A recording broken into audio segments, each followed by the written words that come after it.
Hello, everyone. My name is Linda McDonnell, and I am your host of the Real Christian Moms Quarantine Survival Series. Today, it is my great pleasure to introduce our guest expert speaker, Niki Moss Simpson. Niki is an intuitive guide and healer and the founder of Shine, Sparkle, Radiate, a well-being and lifestyle initiative empowering soulful girls and women to live fully vibrant and vital lives through nurturing mindful techniques, holistic therapies, ancient wisdom, coaching and mentoring, workshops, talks, Teen Yoga Foundation, and restorative yoga classes and retreat programs. Originally from Darlington, England, and now pretty much a nomad, Niki has been spending time traveling the world and exploring the world and herself.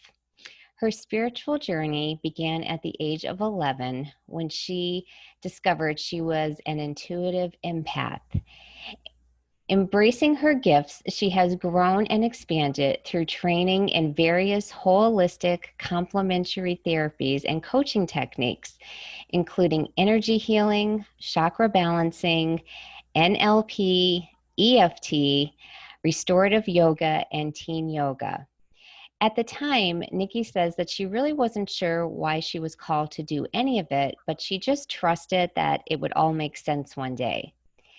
She is proud of raising two children, mainly as a single mom, cheerleading the hundreds of women and girls she has worked with over the years, blogging about her beliefs and practices for creating the best life of your dreams, and co-authoring the international best-selling book, the Pay It Forward series, Notes to My Younger Self, Volume 2. Congratulations on that. That's amazing. She loves her kids, yoga, the sound of the ocean, and listening to people with an open heart and helping them grow and expand. Niki, I am so happy that you are here with us today. Thank you, Linda.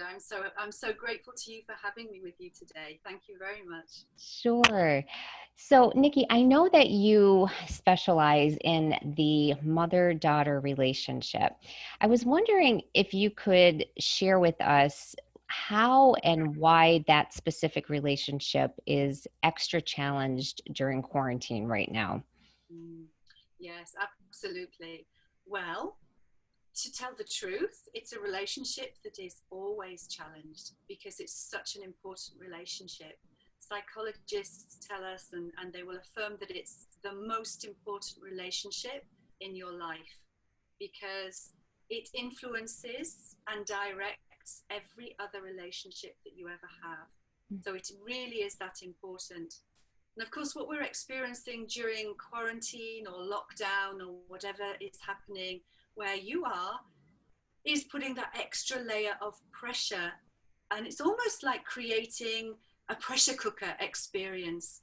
Because we're in the home all the time, our daughters don't have the same level of support with their external networks, with their girlfriends, with their communities in school, with their sports activities, with the things that make them unique. And what they're doing is they're coming into our homes, and as mothers, we control our homes. We really are we carry the mental load for our homes, for our partners, for our husbands, for our children, and for running our homes. And to have our daughters in there, our daughters are looking at us constantly, not only for reassurance as how to grow into a woman, whatever age they are, they're constantly observing us and learning from us. But during these times, they're looking to us to see how to behave and respond, particularly to stressful situations. So for a mom, your response to stress is teaching your daughter how to respond to stress in the future as well. So it's so important that we're mindful. Excuse me, the phone is ringing. That's okay, no problem. It's so important to be mindful about how you model your behavior and your response to stress, because you can guarantee it, your daughter is watching the whole time and she's learning from you. You are, in the words of Instagram, you are her influencer. You are influencing her not only on how she's going to grow up to be a woman, but how she learns about the world around you. So how she learns about coping with stress during this time, which is, particularly challenging for everybody, but particularly for the mother-daughter relationship, because mums are the steady rock that girls will cling to in difficult times. Mums can be relied on not to judge. Mums can be relied on not to get angry when girls lose their cool, when girls flip their lid. Mums are there. They may not understand, but mums have been girls too. So they know, and they're happy to say, okay, do whatever you need. I'm here for you, honey. I'm here. Whatever it is, I'm still here. You may be telling me you hate me and slamming your bedroom door, but I still love you and I'm still here for you. So it's it's being extra gentle during this time because the relationship is so tested. I love that. I love that. Now, I can relate to that as my relationship with my mom. My mom she passed away 15 years ago, but as I'm listening to you speak, I'm going back to when I was a teenager and how, we would have volatile conversations and there would be slamming of doors and cupboards. But deep down in my heart, I always knew she was my very biggest cheerleader. I just knew that it was like on an intuitive level. I just knew that no matter what might transpire with words or actions between us at times, when it came right down to it, I knew that she would always, have my back and I would always have hers. So, I agree with that Yes. 100%.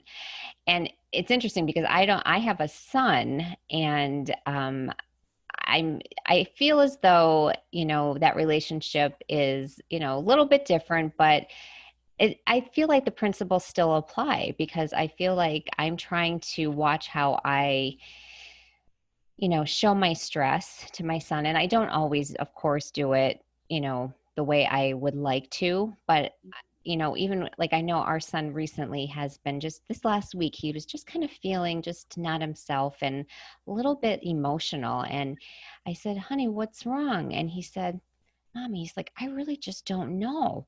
And I said, and he was so cute. He said, do you ever feel that way? He said, do you ever feel sad and you really just don't know why? And I said, yes, I do. I said, and it's okay. And I just gave him a hug and I said, it's okay. These feelings are temporary. It won't last, and then I tried to do something, positive and fun with him.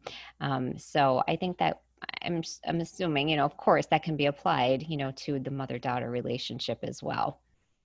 Absolutely, yes. To find the balance between being together, because it is such a volatile relationship anyway, and spending time apart, especially if you're in the same home for a long time, to give each other space, but also to plan really fun activities together that allow you to develop that bond and deepen that bond even further. Yeah, that's beautiful.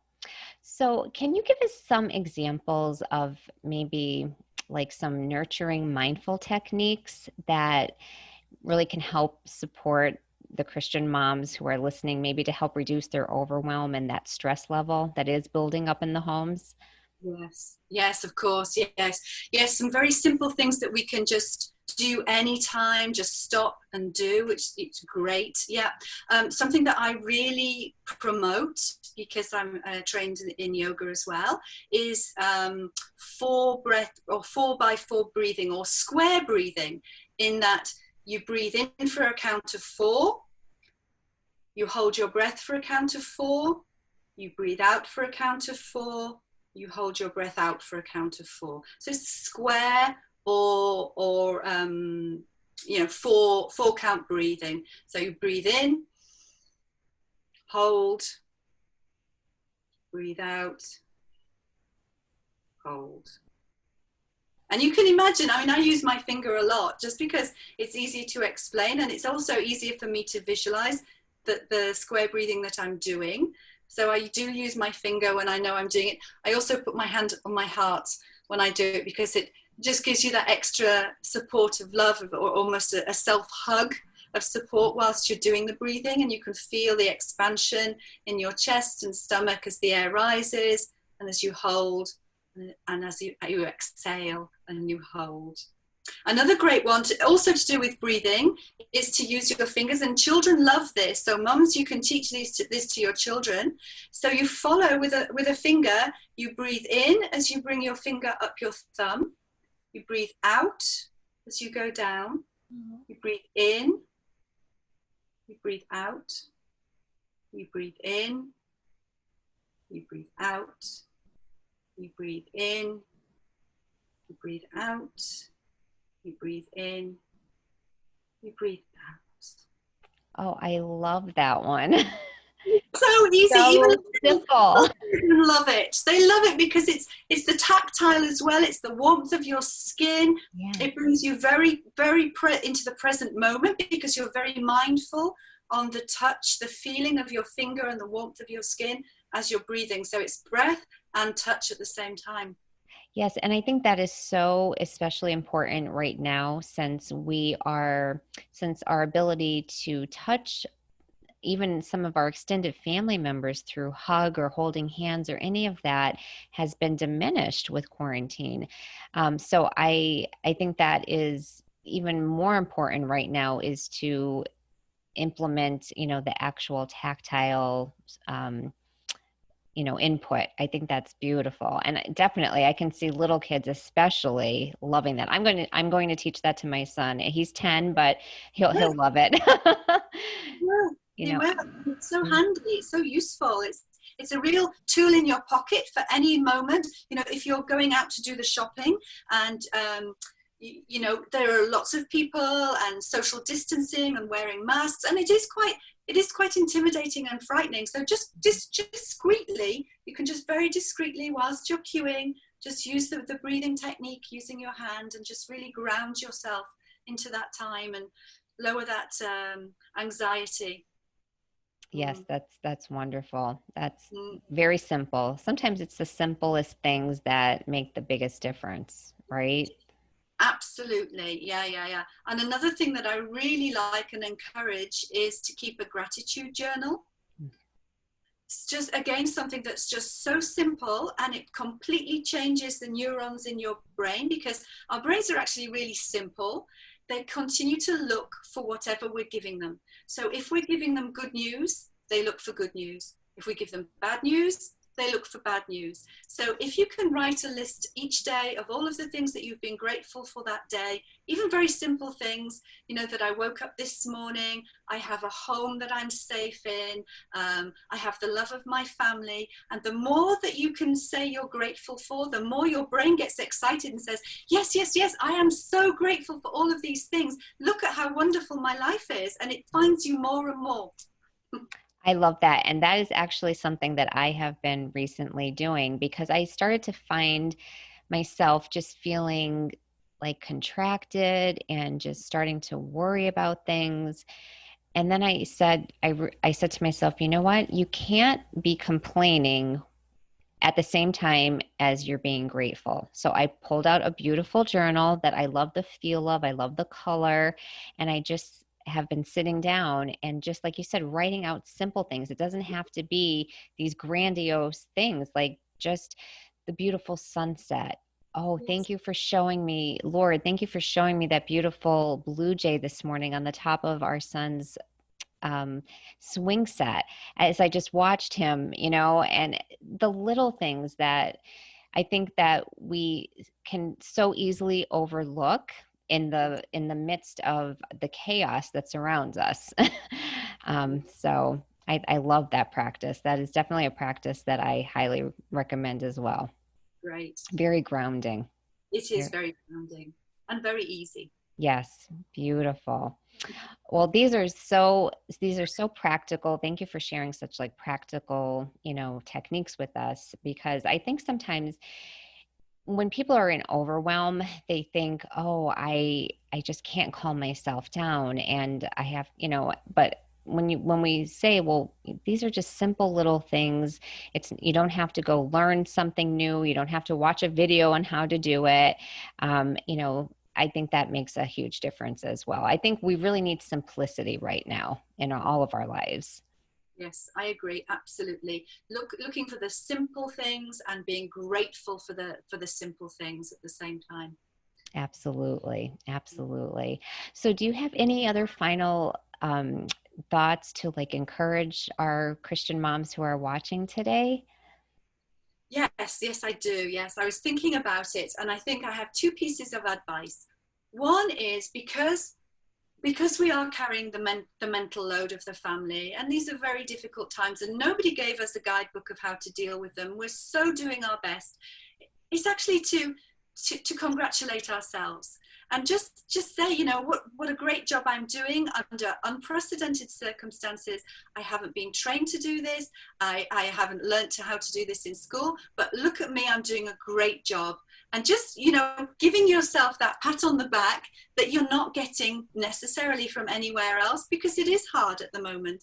And just saying to yourself, you know, in order for me to give and be the best mum I can, I need to top up my own bucket. This is my second piece of advice.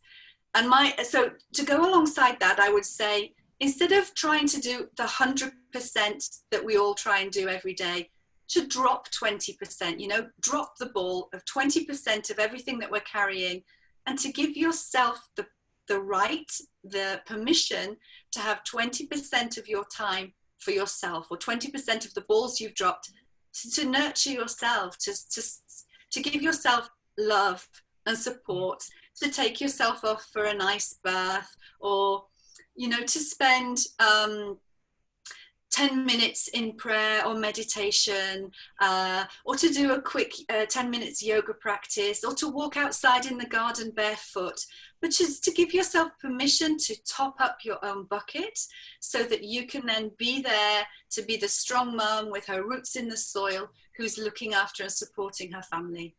Oh, I love that. And that's definitely something I teach in my coaching practice, because the women I come in contact with are usually so overwhelmed and they feel as though they don't have the time. And it's like I'm working on enrolling them into the idea that, well, I'll say, well, if you keep, going at the pace that you're going, you're already feeling very stressed. You're starting to be impatient with your family, and that's causing guilt. I said, well, what if we reversed all of that by really focusing on a certain amount of time, focusing on your nutrition and focusing on getting enough sleep. And like you said, just 10 minutes or 15 minutes of alone time every day. However, whether you're an outdoor person or you just want to curl up with a good book or whatever it is, you know, it's it really makes all the difference in the world. I know for myself, if I don't take that time in the morning to pray and to read and to exercise, on the days that I don't do that, I'm a different person. And then I feel like my family suffers. So I agree with you 100% that it's not selfish. I don't know where it came. I don't know where that concept or that myth really originated, that self-care is selfish, because it's not. I mean, we really do have to take care of ourselves so that we can give others our very best. Yes, absolutely. Wonderful. Well, Niki, I know you have a free resource for our audience today, and I was wondering if you would like to share a little bit about that.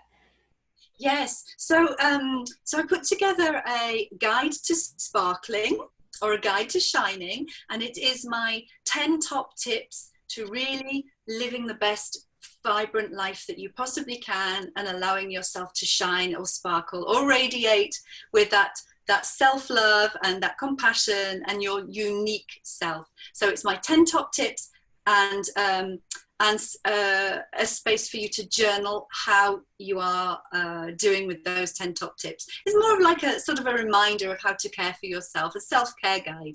Oh, wonderful. Oh, that's going to be very useful, to all of our audience. So thank you so much. And I will be sure to put the link to that below this video so everyone will be able to easily access it.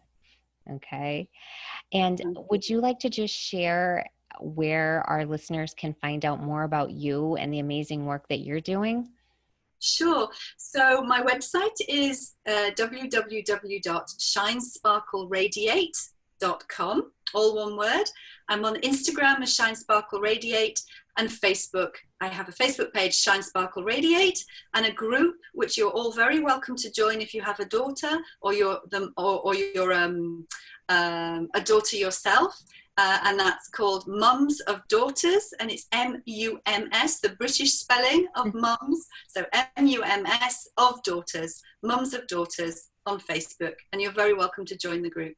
Oh, that's wonderful. And I can add all of those links below the video as well, so people can check them out for sure. Thank you, Linda. Sure. Well, Niki, it was my pleasure having you here today. Thank you so much for sharing your insight and your wisdom. I could really feel the love and compassion that your heart has. So thank you for sharing that with all of us as well. You're very welcome. It's been my pleasure. Thank you. Okay. Well, you have a wonderful rest of your day. Thank you. Thanks, Linda. Okay. God bless. God bless. Bye.